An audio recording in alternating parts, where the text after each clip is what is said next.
ลมเอ้ยลมเจ้าหอบหักไม้ไผ่จงพัดกลับไป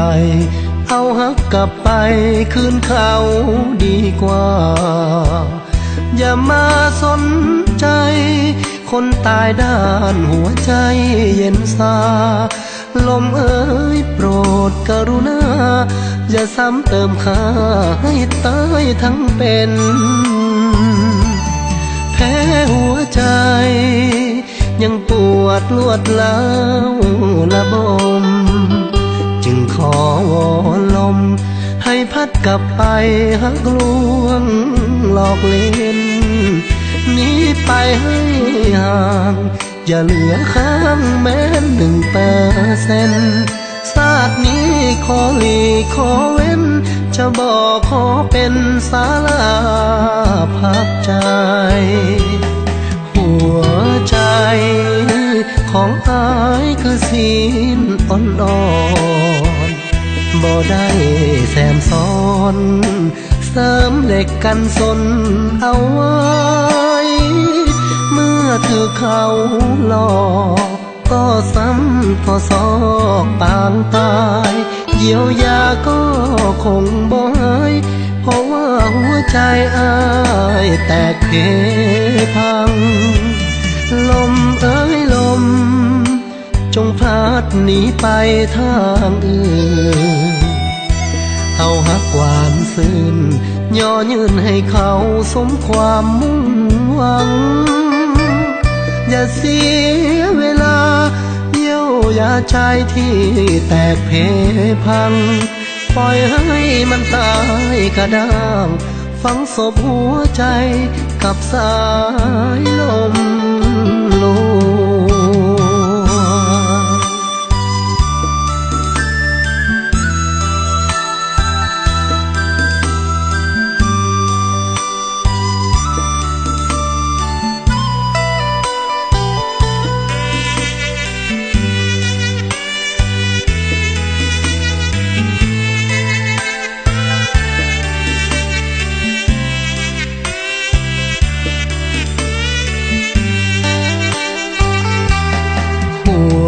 ใจ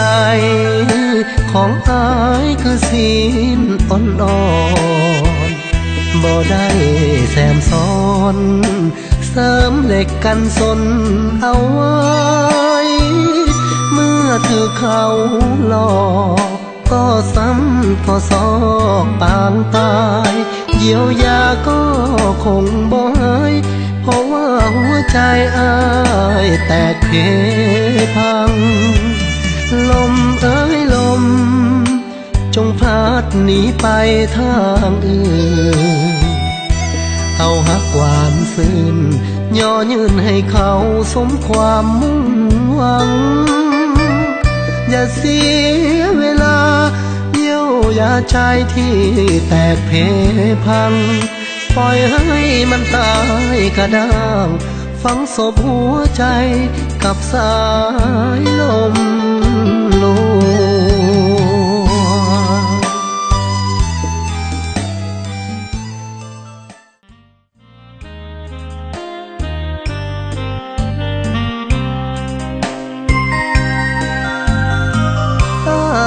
ตัดใจนี้ด้วยความ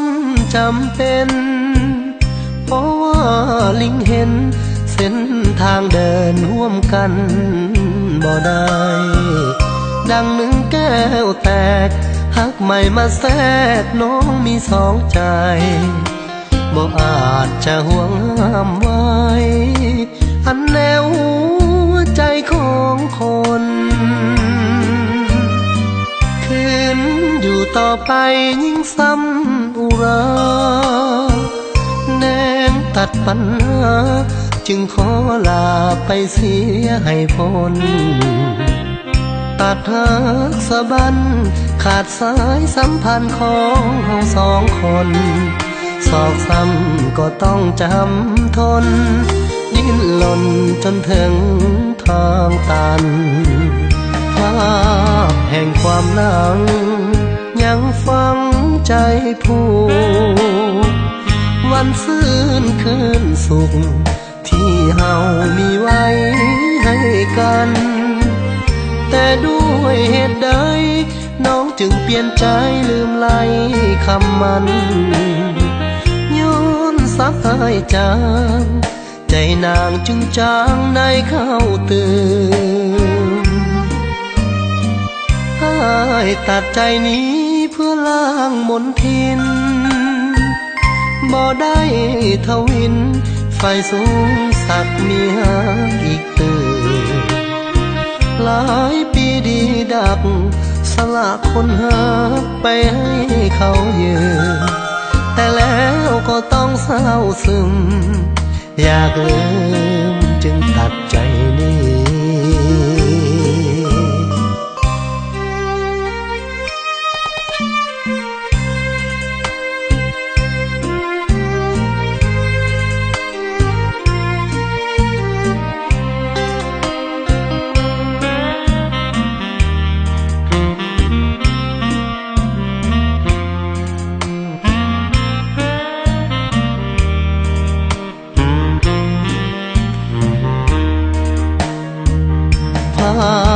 แห่งความหลังยังฝังใจผู้วันฟื้นคืนสุขที่เฮามีไว้ให้กันแต่ด้วยเหตุใดน้องจึงเปลี่ยนใจลืมไหลคำมันย้อนสักหายจางใจนางจึงจางในเข้าตื่นตัดใจนี้เพื่อล้างมนทินบ่ได้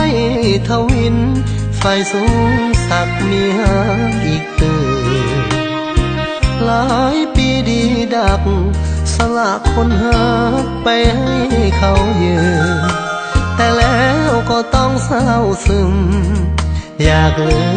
มจึงตัดใจนี้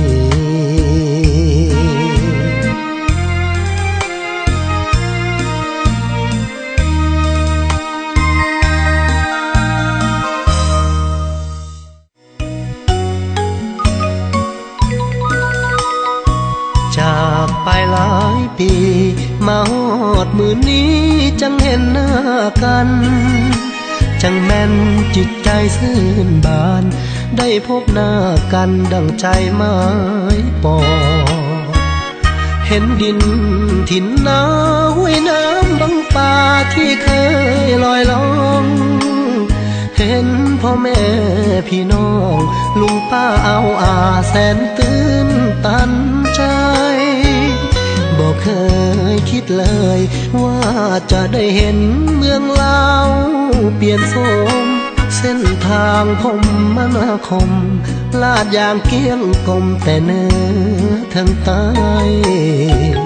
ตึกลานห้านขาสูงคุ้งฟ้าหลังคากอกได้ธาตุหลวงงามวิไลศูนย์รวมน้ำใจของปวงประสาประเพณีดีงามทำสบายพนมมือไหวสาวลาวนุ่งสิ้นไหมเก้าผมเยียงซ้ายแพ่สบายเบียงบ่าตามของพุทธองค์พระทรงเข่งศาสนาเมืองลาวห่มเย็นก้าวหน้าใต้การนำพากฎหมายเป็นธรรมจะกลับคืนมาห่วมพัฒนาเมืองลาวฐานถิ่นทดแทนบุญคุณแผ่นดินชีวิตบ่สิ้นบ่ขอลืมคำพ่อแม่สั่งสอนเป็นอุทาหรณ์เตือนใจทุกอย่างคุณแผ่นดินเลิศล้ำอย่าถลำลืมบ้านเกิดกาย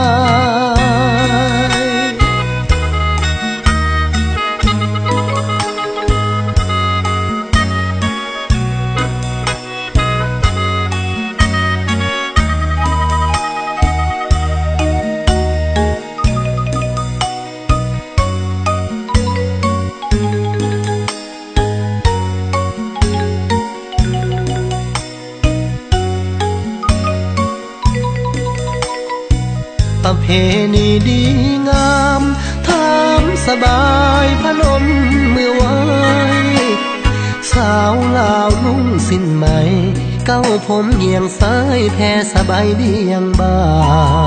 ทตามของพุทธองค์พระทรงเข็นศาสนาเมืองลาวห่มเย็นก้าวหน้าใต้การนำพากฎหมายเป็นธรรมจะกลับคืนมาห่วมพัฒนาเมืองลาวฐานถิ่นทดแทนบุญคุณแผ่นดินชีวิตบ่สิ้นบ่ขอลืมคำพ่อแม่สั่งสอนเป็นอุทาหรณ์เตือนใจทุกอย่างคุณแผ่นดินเลิศล้ำอย่าถลำลืมบ้านเกิดกา